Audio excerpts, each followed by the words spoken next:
My name is Johan Sanneblad, and I work at RISE, which is the Research Institute of Sweden. And I'm responsible for a unit called Human-Centered AI at the RISE. And of course, I want to thank you to Humblebee for hosting this event and Adam for arranging it. And it's been a few weeks, intense week, planning it and so on, but it went good. I will make this entire presentation available to you, so you will get a copy of it. I will also film it, read up a camera, so you can see it afterwards and distribute it to your colleagues if you want to. So we'll go out with a link where you can distribute the presentation if you want to. As a thank you, if you liked the seminar, of course. If you didn't like it, you don't need to post anything. But if you liked it, so feel free to take a picture and just tag me on LinkedIn. But you can do that later in the seminar, of course. This is me and not me. It's always fun to use tools like Midjourney, where you can send out a photo of yourself and generate yourself in different contexts. As I said, I'm working at RISE. I have a PhD in applied IT, where I developed mobile platforms a long time ago, before the iPhone was released. I was previously working at Volvo Cars as an innovation leader.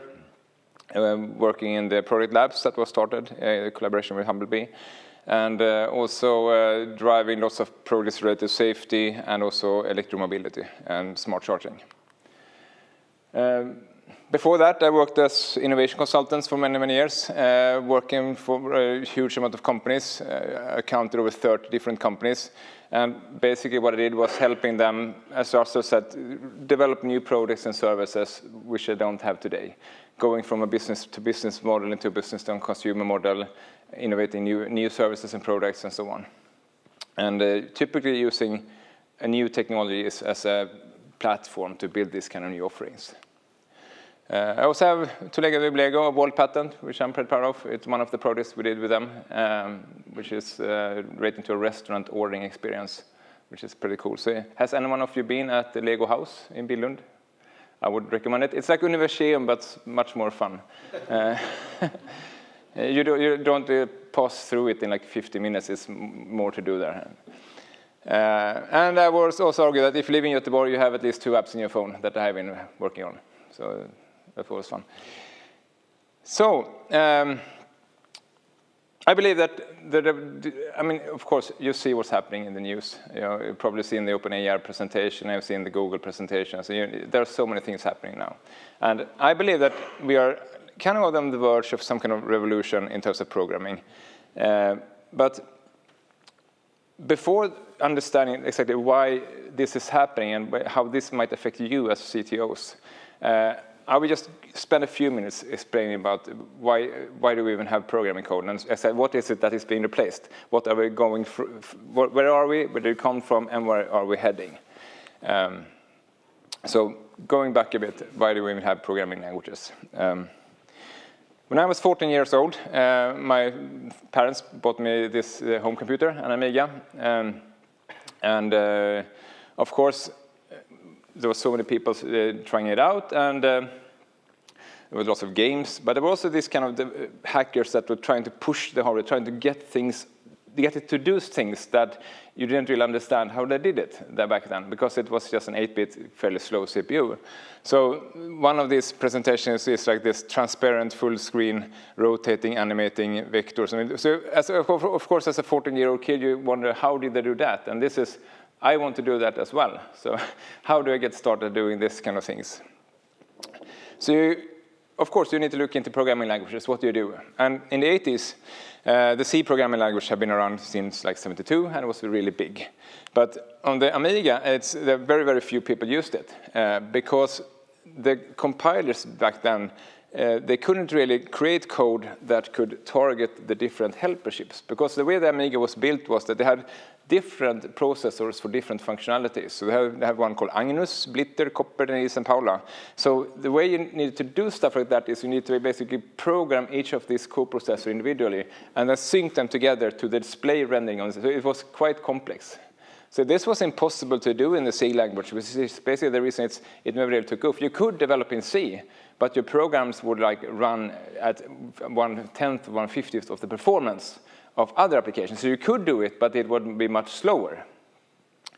And then, of course, after a while, moving on to different platforms, of course, the PC revolution came in the 90s and so on.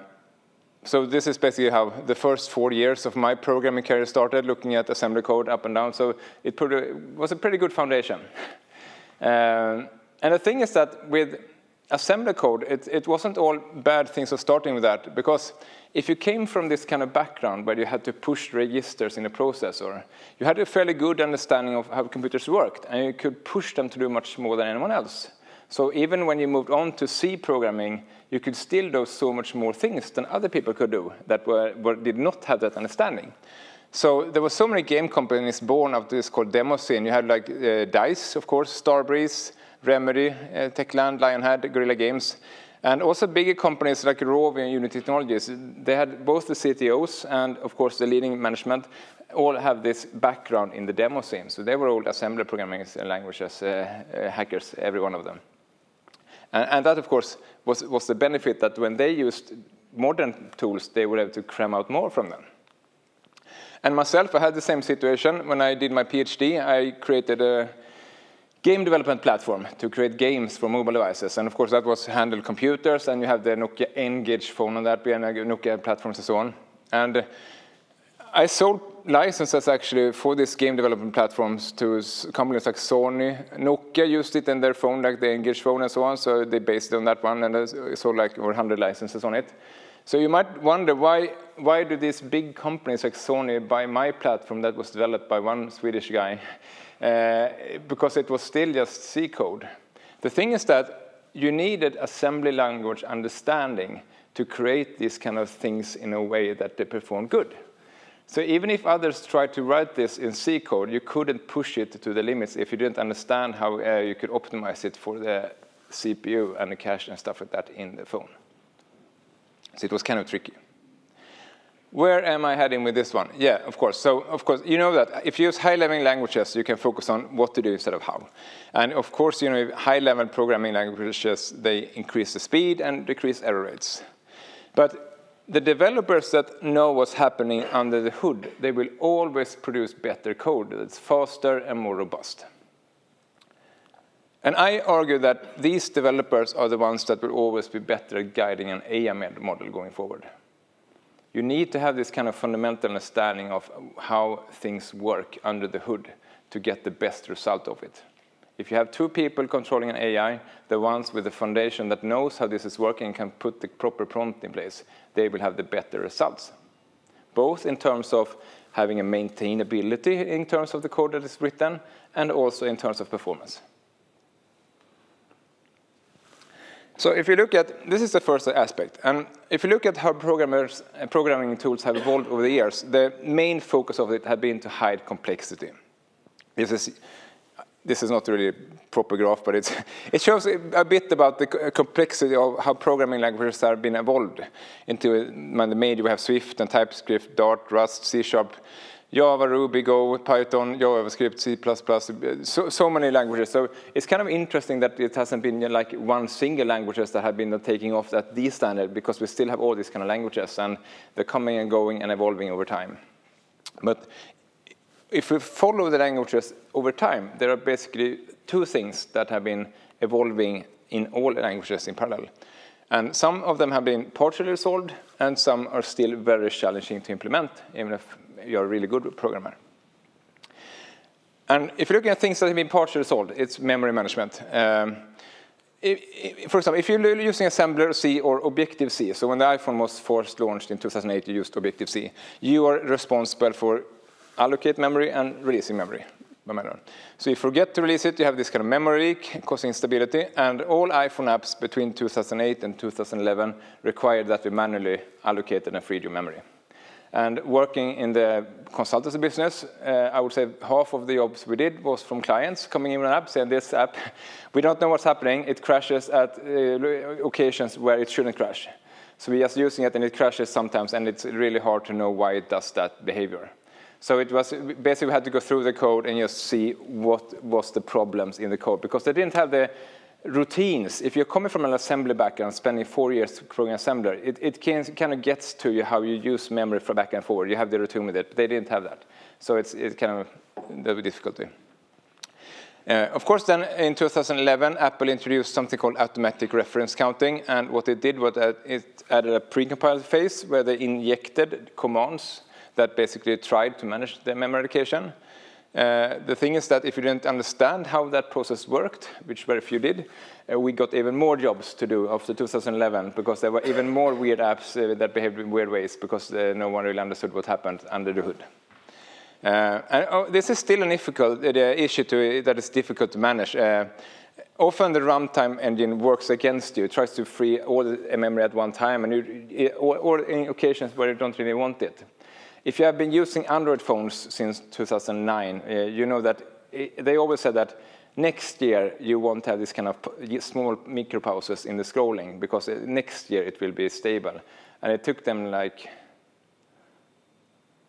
11 years, I think, to get the many. But because all these kind of micro pauses you had with Android was that the garbage collecting was freezing the system to release the memory, more or less. So it was that hooked up the system. So it's tricky to do it right.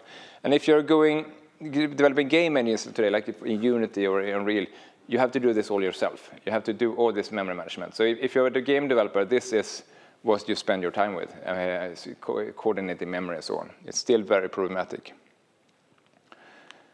And the second thing that's still very challenging is concurrency programming, that is making code that runs on many CPUs. So this is the latest iPhone 15. It has a 6-core CPU, and what that means is that each core is like a separate processor. So you have 6 processors inside one chip that you run in parallel. The latest MacBook Pro has 16 cores running on the processor. The desktop computers now for PC have 24 cores, and server processors have 128 cores in parallel. So, of course, how do you write code that run in an optimized way on 128 cores? And the thing is that when you try to write optimized code for concurrency, it's really, really hard, and it's still a really, really tough work in progress. This post is from a Swift blog. Swift is the language used to develop for iPhones from July last year. And if you look at the details, said that before Swift 5.5, we had something called callback hell, convoluted code architectures, and that was basically a year ago. That was a year ago. Everything was convoluted hell in terms of Swift programming. It's a little bit better, but it's still not good. It's really tricky to write this kind of code for multiple processors, and it's really, really easy to get it wrong. And it's easy to get bugs that are really, really, really hard to track and cost huge amounts of money. And just to understand why it causes these kind of issues is that if you have a normal execution flow with one processor, it's like deterministic. But when you move it to multiple cores, it becomes not only indeterministic, but it's also exponentially more complex the more cores you add.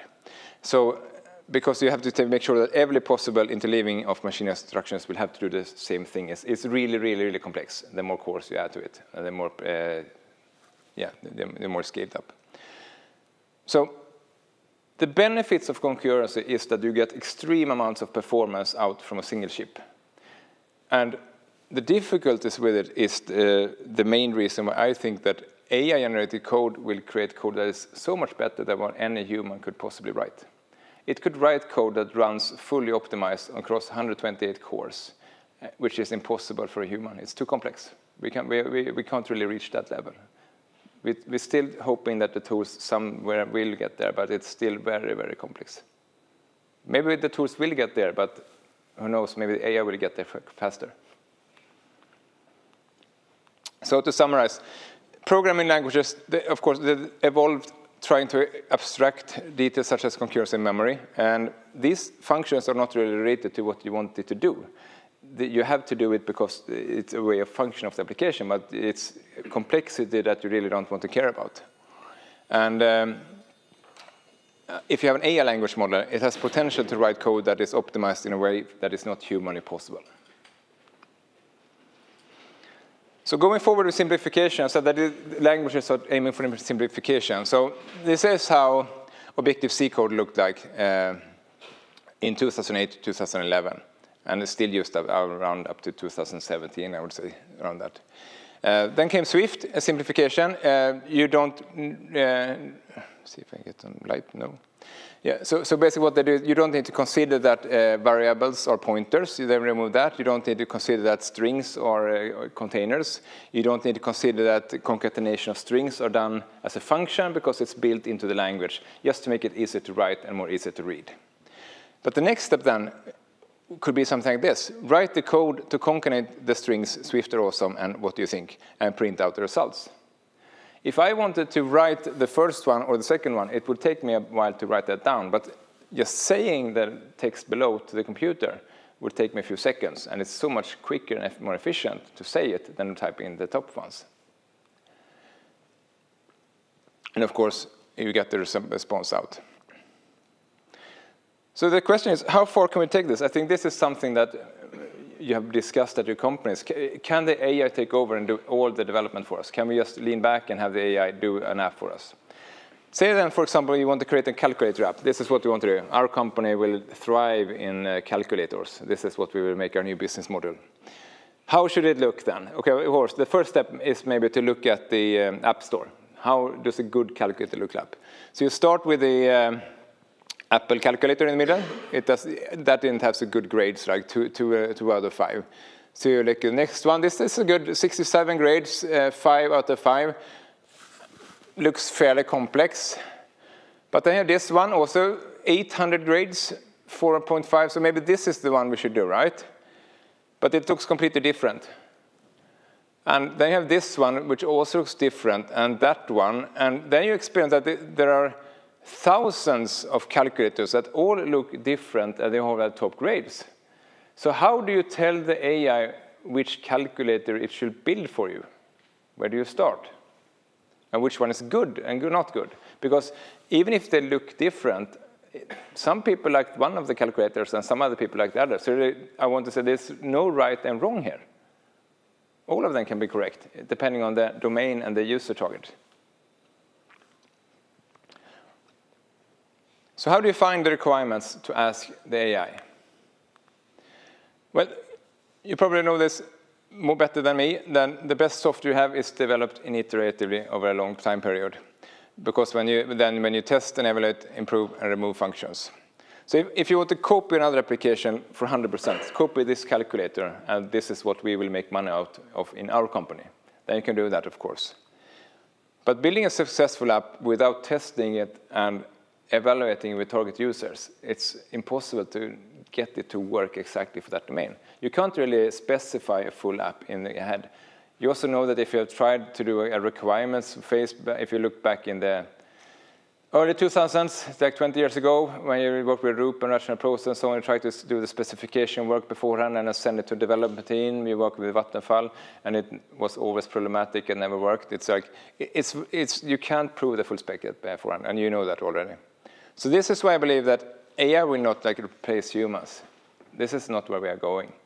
But they will, of course, maybe not write programming code, but you will have programmers that's still available that do the programming in one way or the other.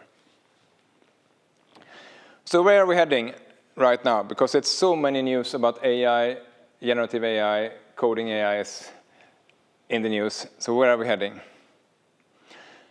There are 3 things happening right now in parallel.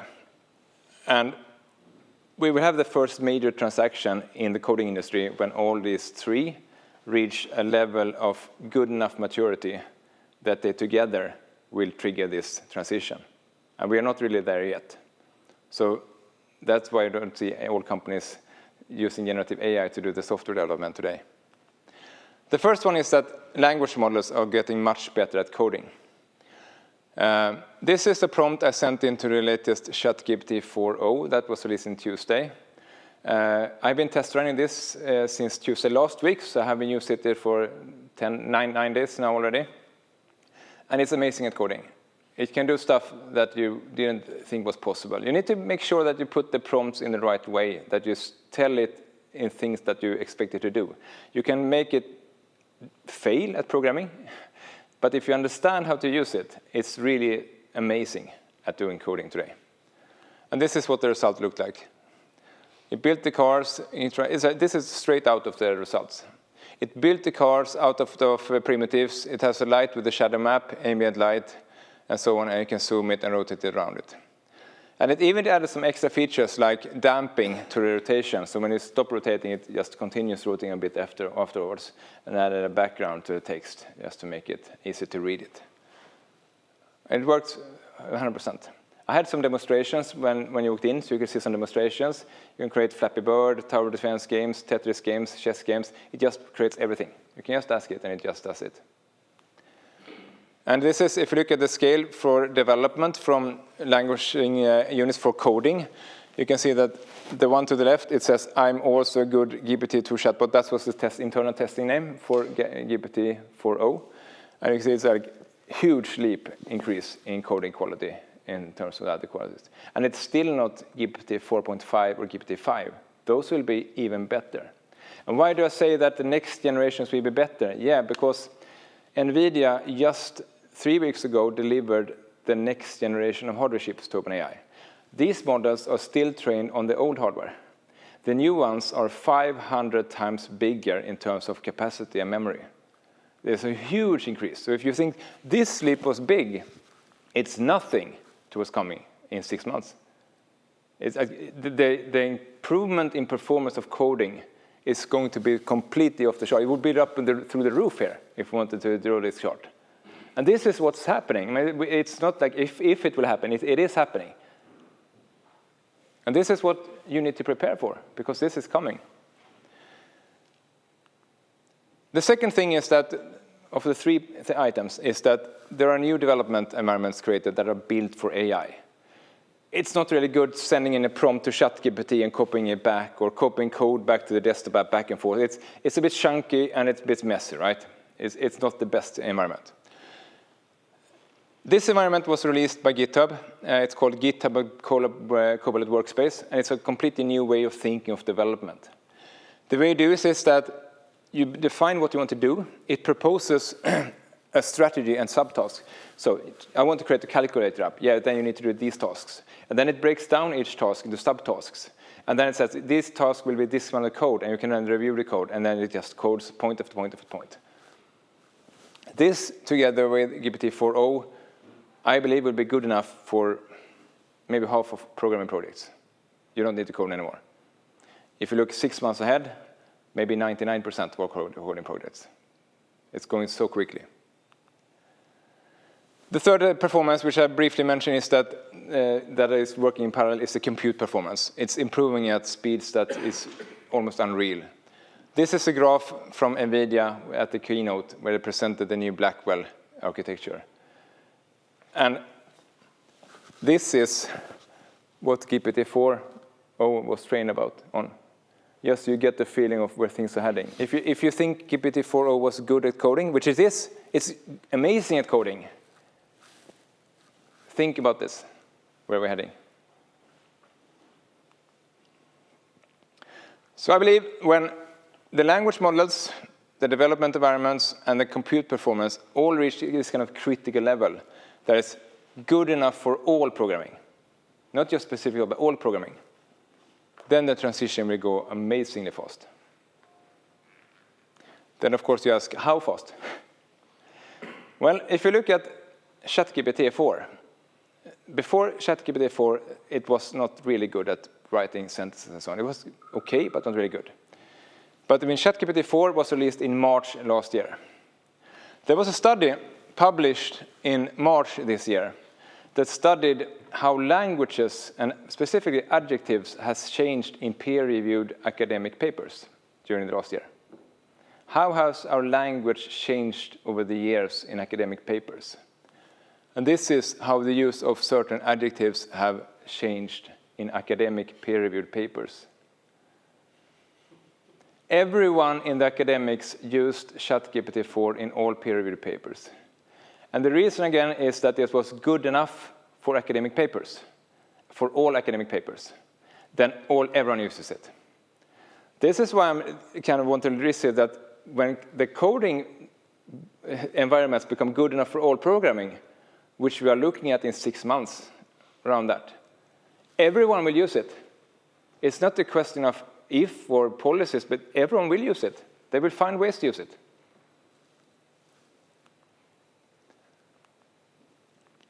So I have some predictions. Where are we heading with this? And I also have a final section of how can you prepare in your organizations for this, because it's so many things happening. So looking at short-term predictions, it could be 0 to 1 year or 0 to 2 years. But I don't think it's more than 2 years. I think it's up to 2 years. I think that in 2 years, you will have language models that can do all the coding. You don't need to code by programming code anymore. You just describe what you do, they do all the coding. It could take 6 months, 1 year, but definitely don't think more than 2 years. But you still develop in chunks. You do it like GitHub Workspace. You serve specifications, you break it down, and do a thing at a time. You don't need to longer know specific frameworks or programming languages.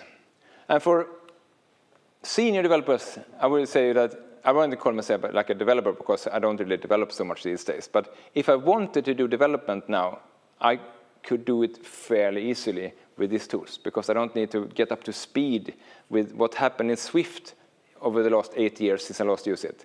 Or what happened with kind of frameworks since I last used it like 9 years ago.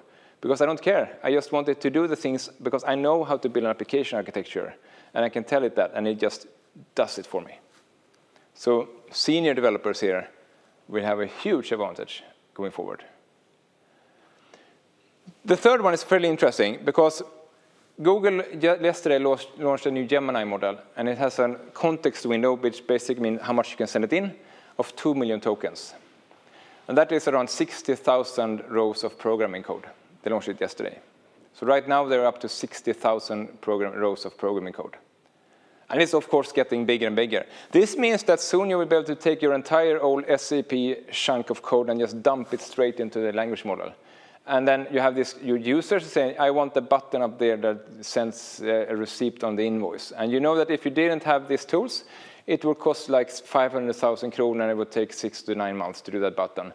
Now you can just send it in and have this tiny modification done because it has, due to the context window, it knows your entire code base and can do it for you.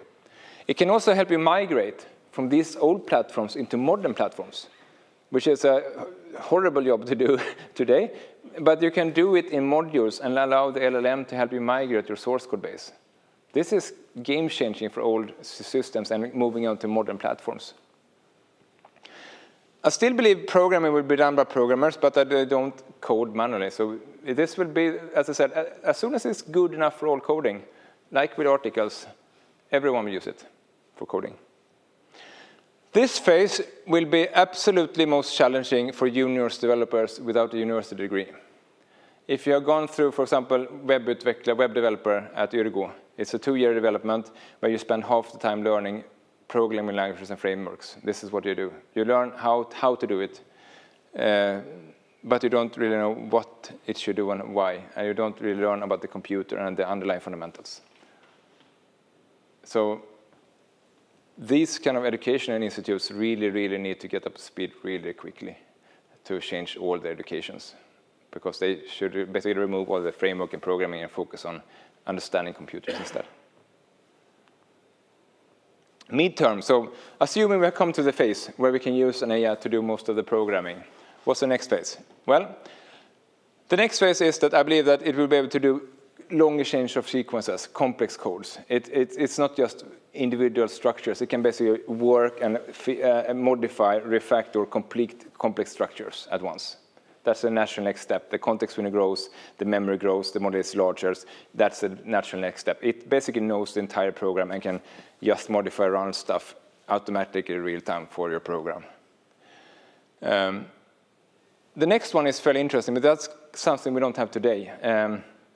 If you want to write like a shader, like you do in your company, Oliver, a texture shader, you can't have an AI that writes a shader, shows the results, how it looks like a material, and then feeds that back and adjusts the source code based on how it looks like in this kind of loop. Because this is how you do it normally yourself. You write the shader, show the results, and you modify the code. It can't do that today.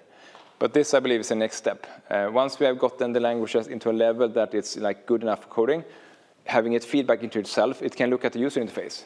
How does it work to click in? How does it feel to work in this UI? It can basically click around in the UI itself and then feedback back and change the code, test it again. You can have this automatic testing. Everything could be done automatically in the next phase. This is the natural next step once we have come up to the first phase of moving over to AI coding. And of course, the fourth one is that this is also when they probably will be able to assist with concurrency programming. We won't get that within 2 years, but the next natural step is that they be able to write code for multiple CPUs in ways that we didn't think were possible. I still think we will have code that we can read. I think that is critical. As soon as I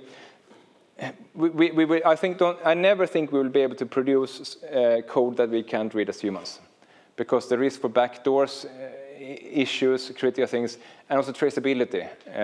Due to laws and regulations, I think we always need to have code that we can read and review.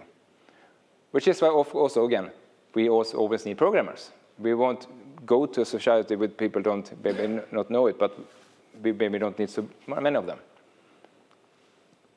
And I also believe that they can also learn best practices and adapt to your style of programming. This phase, I believe, is most challenging for below average developers. Because the computer applications will be much more complex. And if you're at the company and you have someone controlling the AI, doing all the development, who should we trust to steer this AI and control the AI? If you have someone that really don't understand what's happening, you see that AI generating lots of code, but you don't understand really what's happening. It's too difficult for you, it's too complex. Do you trust that one to do that job? No, you don't. You move it to a more senior developer with more skills. So this will be pretty tough if you're not really up to speed with what's going on here, because you wouldn't be trusted in controlling the AI with the work. And of course, long term, this is very difficult, but natural next steps is, of course, that I believe that the vision that NVIDIA's CEO had as well is that you don't really, most of the people, they don't really need to consider code. What they instead do is that you create some kind of UI, UX, you use UX experts, generative code, annotate it with functionality, and then just generate all the code. If you're working with Figma today, you create all Figma, you have all the science and functionality, send it to development team today. This is basically the same thing, but you just remove the development team. And you just design everything and specify the functionality, and then it just does it. And it can test it, verify it, and click around, verify the functionality, find things that you might have missed in terms of requirement, and ask you to verify and specify and clarify. Backend applications, of course, can be created fully automatically. You don't need to even think about them. You just specify what you want to do with it, and then it just does it. But the exceptions, of course, is games and productivity apps, because the requirements come from playtesting. You need to test it over time, and you need to work on productivity apps becoming the tools that are good in everyday life. You can't really create that with these kind of tools. This is not really what it's used for. So I think that in time, but there are like this process. First, we need to get good enough for all programming. Then we need to go into this stuff where it can create the complete programs, not just sub-functions. And then the third step, it can just do everything from design into code. Then I think most programming will be done by non-programmers. And I think, especially relating to Humblebee, design will be a critical factor here. UX design and UX experience and domain knowledge, those will be the critical skills in just a few years. The coding will be done automatically. And of course, I still think programming will be required for games and productivity apps, which means that for those still writing code or controlling the AI with that in games and so on, it will be pretty fun, because you don't need to still learn the frameworks and so on. It does it for you. You just focus on what you want it to do, and it just creates the code for you. And in this phase, of course, the most challenging in this phase will probably be for, if you work in development team today, they just get your design from Figma, you implement it and change it, and you send it back. This is basically where you get removed from the chain. So things will change. I'm pretty sure about it. But how do you prepare for it? And I do this as a reference with academic peer-reviewed papers. It has already changed because they were good enough, and it will become good enough very soon. So 3 things I would recommend that you focus on in the future. Recruiting the right people, educating yourself and your staff, and begin planning for an AI strategy for both cloud and local. And the first one is, of course, recruiting the right people. I think if I want to just give one profile, it's knowing how computers works, systems architect, computer science, whatever, and knowing a specific domain. For example, you know the automotive domain or whatever it is. You know, have domain knowledge and you have a computer science background and you have social skills. Then you're basically at home. You can work with anything. You're hugely attractive as an employee going forward. And I think it will be really difficult to employ this kind of people because everyone wants to hire them. I think it's the same today also. So it's this kind of profiles everyone is looking for, right? The second thing is educating yourself and the staff. This is an interview on May 1st with Sam Altman, and he said that helpful agents are AI's killer function. Helpful agents. So there are two main use cases around AI today. The first one is the easy one. It's like online generic AI models, ChatGPT, Claude, Gemini. They're really good at like sending in prompts and getting back something, generic models. But then you have the other one. It's our local AI agents, which are good at specific tasks. You train them on your own data. So you have them running on a computer inside your own company, and you can train it on your company data, and no data leaves the company. So if you do not know these terms today, like RAG, vector database, kernel memory, semantic kernel, unsloth, crew AI, if you don't know what this means, you should start learning what it means, because it's for local agents. This is really, really where things are heading really, really quickly in terms of information management. So the use cases for local AI agents are enormous. And it goes so quickly. So Meta released a model called Llama 3. It was just a few weeks ago. You can run this model on a Mac with 128 gigabytes of RAM, and you can train it on your data. So if you're, for example, a legal firm with lots of legal documents, you can't send those to ChatGPT or something. It's completely impossible. You can't even send them outside your company. You can have a computer running inside your computer hall, running Llama 3, which is almost as good as GPT-4. And you can train them on that documents, fine-tune the model.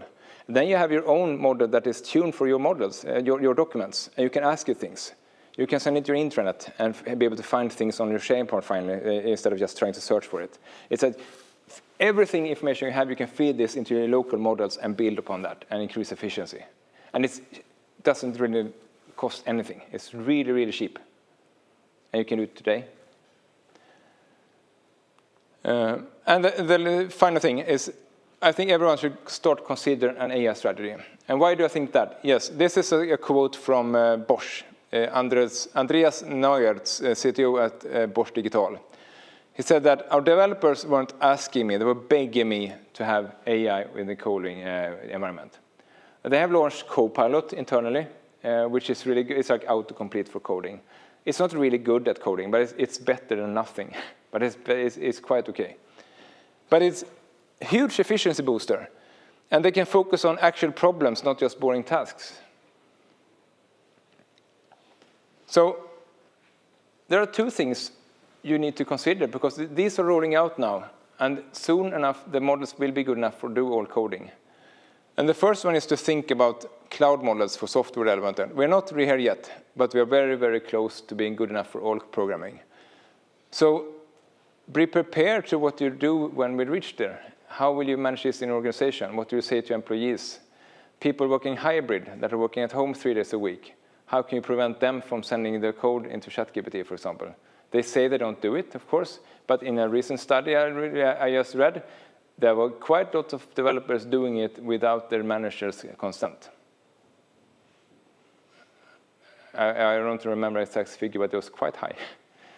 And it's extremely difficult with hybrid work to get grasp of this one.